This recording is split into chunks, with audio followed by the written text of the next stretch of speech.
We are the best in creative. Go ahead, Sir Nathan Arshaga. Sasagutin ng all 8 of them yung issue na yan. Go ahead, Sir Nathan. Thank you, Sir Danny, for that question. Actually, we were anticipating that question. Ay, ready ka! I love you. We were showing the fun sides of Misa. Pero yun nga, as you said earlier, kasi we only showed 2 episodes.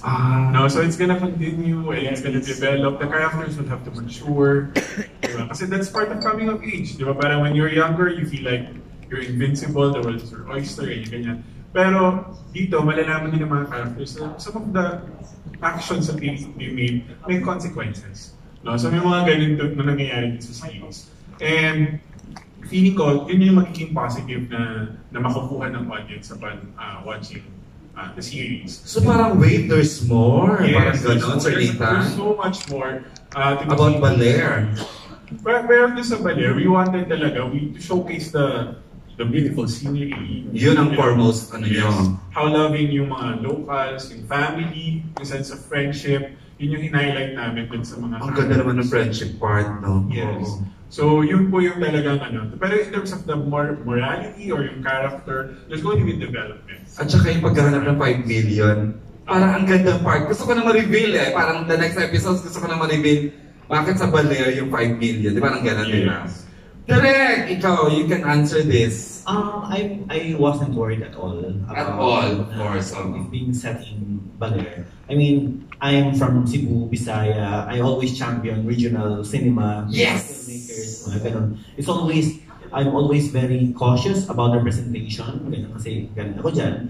But I think, in this story, hindi naman, the characters here, we are relating to them in a universal way, which is, they get angry, they laugh, they sad, and yung mga nakita natin ng kaguguhan nila, that's part of them growing up. That's part of the human experience na ganito sila. And I think that's why I wouldn't say it's going to be it's going to negate people from being with Baler, but I think they would be rooting na I want to go to Baler because I see myself in Kyle, I see myself in Brett, I see myself in Kira, mga ganun. It's always gonna be rooted in the universal experience ng of growing up in humans. And I think that's why a lot of these mga travel films work, because they want to feel what the characters are feeling. So mga ganun. So it's more than just the place, it's about the people who inhabit it.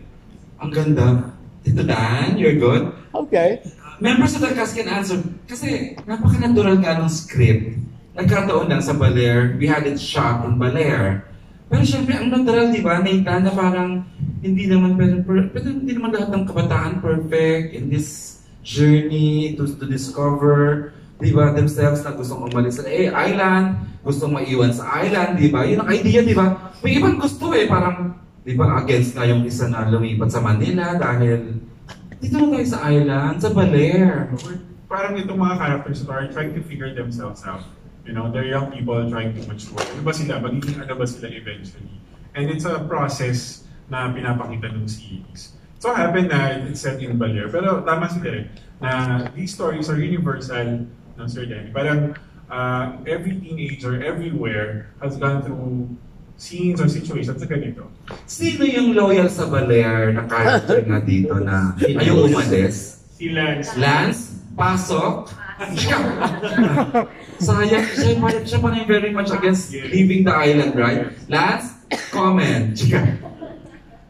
Why Lance? Kasi ang saya ng Lance character, no? Tapos binigay pa yung mahal na mahal yung island. Ang ganda ng... Yes. Can you expand on that? So EJ, kasi yung character ni Lance talaga parang dito siya dito yung family niya, dito yung friends niya, parang... Tapos everyday pag-uusapan yung paglipat sa Manila, dead ba siya, low bat siya, di ba? Angelica. This place is beautiful, so we don't have to get out of this place. Nandito na tayo, magkakasama tayong lahat. Nandito na lahat na nagpapasaya sa akin. So parang... Gusto ko nga makabili ng property dyan sa Baler Property! Magkasumili ng property sa Baler. We all love... Again, Senator Angara and Ms. Tutsi, thank you for having us there. Talagang they said yes agad when sanabi namin we're shooting a series there in your province. Thank you, the Angaras, thank you. Okay, we are now down to our last set. Oh my God. Does she have the mic now? The Alex Brosas. Alex. Tucci and Kyle, Ha? how long have you been in show business? Ako po, 7. Parang doktor lang, nagtatanong ng ano, diba? Anong condition mo? Parang gano'n. You made me a doctor. Doktor ka na. 7 and 10? Opo. IMG po 10 years. 10 years. Showbiz. So that's it seems that you've toiled long and hard to be where you are now. So having said that, can you consider this as a life-changing moment in your career? A decade as a kapamilya, Chi. Yes. Every milestone na binibigay sa akin, malaki man yan o maliit, big impact yan sa career ko po. Like, not only my career, pero yung life ko, yung mga natutunan ko sa mga project also, sa mga nabibigay po sa akin. What about you, Kyle? When it comes to life-changing po, I think one of the most life-changing, besides maybe the start of the Gold Squad, was this year for me. Parang batang-bata ka na sa kanila. Watching them, parang feeling mo, I'm too old for you guys.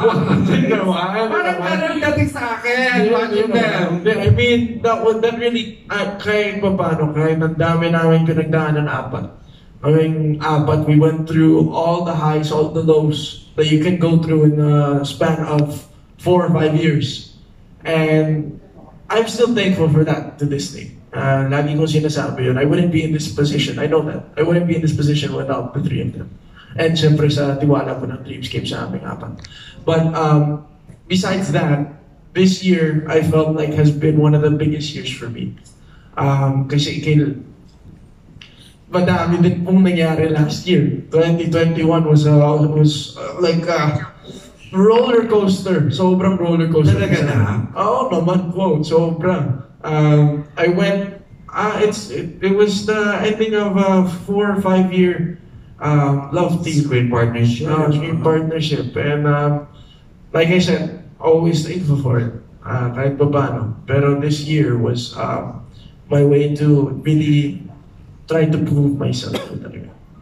So yeah, life-changing po talaga itong taon na ito para sa akin. Tucci, you seem to have the audacity to display your dangerous curves and your thin body.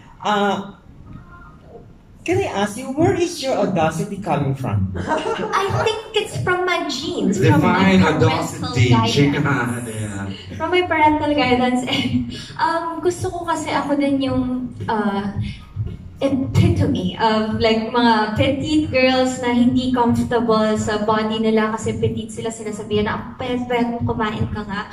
We eat a lot. It's a matter of like what you feed your mind also and your body. Syempre, watch what they eat, balance lang, and confidence. Yun. I also get that. Kumain ka nga, payat-payat mo. Yung confidence lang po talaga kasi hindi overnight yan. Hinanap ko din po yung confidence ko na matagal namang nawala. Nahanap ko naman po siya. To the cast members. Nandito rin ako kay Shields. I always get that. Chika. To the cast members, The whole cast. what separates girls from women and what separates boys from men? Wow, interesting. Alam niyo, can we start, Angelica? What separates girl from women? Di ba? Elevation yan. Siguro, Kaya mo na sagutin to na. kaya naman. Go ahead. Ito lang may nasa utak ko ngayon. Please stand up to be please step forward, Miss Philippines. Siguro po yung mga girls, na-separate po sa women. Kasi yung mga girls po, tinatry po nila mag-mature pa. And yung mga women naman po, totally matured na sila. And kaya nila i-handle yung sarili nila. Kahit na walang lalaki sa buhay nila. Uy! May hooks ka ba? Miss Manager from Australia. Australia ka ba na? England po. Oh, English! English? England. Women! Wala. I think what separates girls from women is, wala, yun na rin yun eh. Girls, we're still exploring. Women, we're pretty much done with it. Contented ba? Kasi when we're still young girls, we're looking for the experience, we're looking Girl for ka pa, huwag kang magpaka-women dyan, magpaka-woman dyan. Well, pwede naman both, charot. Pero yung mindset na rin, I guess, yung level ng maturity. Ewan ko, basta malalaman mo pag woman ka na. Talaga? Yeah. Oh my God. Wow. Wow! Malaman daw natin, Alex, Inaantay pa rin siya, tayo. G. G, ito, woman na woman to. Wow, thank you. Of course. I think yung Wisdom. difference nila siguro, how they handle stuff. Yun, yung mindset also. May stuff ka ba? Marami bang stuff mo? Ganyan. Stuffs. Oo, yung outlook mo sa buhay and experience also. And hindi din siya sa age eh. So, hindi mo din talaga alam, maybe I'm 25 but I'm still a girl. Yung mindset ko. Parang 21 lang na, parang 2021 na. Thank you. Hindi ko nga, you'll be the next heart evangelista. Yun ang tingin ka sa'yo. Thank you. Can we do